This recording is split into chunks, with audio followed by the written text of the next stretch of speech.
Man, listen to this crazy mess right here. DCFS placed a child sexual assault victim into the care of a man who should have never been given a license to be a foster parent.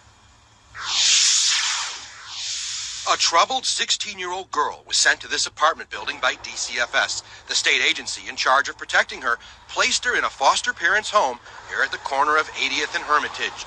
But during our years-long investigation into DCFS, the CBS 2 investigators made an astounding discovery. The licensed foster parent who the state entrusted to care for that 16-year-old girl was a 24-year-old man with a lengthy felony criminal record.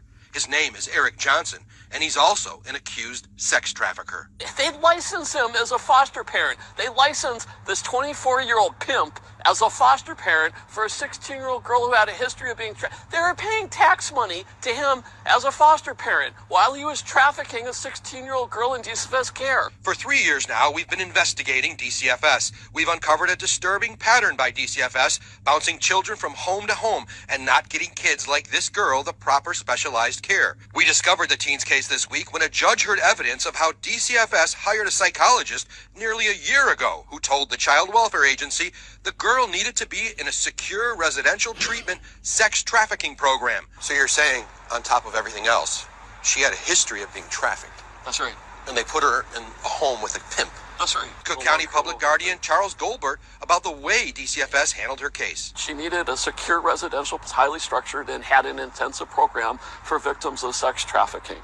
And DCFS never did that. They bounced her around from hospital to shelter to foster home. The court order we obtained says while she has waited to get the proper care and placement she needs, the teen has been trafficked, sexually assaulted, shot, lived on the streets. Ultimately, the agency made a pimp the child's foster parent. Over this 1 year, this girl has been raped, she's been trafficked, she's been abused, she's been beaten up, and she's been shot. She actually has a bullet in her leg. We found Johnson has a lengthy criminal record. The teen was placed with him just months after he was released from federal prison after a 24-month sentence on a firearms charge. Before that, he spent 3 years in state prison for 2 robbery convictions. Despite all that, Johnson passed placement clearance and was approved by DCFS to become a foster parent. How does a guy like that get licensed? Yeah, it's impossible. It should be impossible. It shocks the conscience. It's of a level of Johnson's latest charges detailed in this court record say the juvenile victim was being advertised and prostituted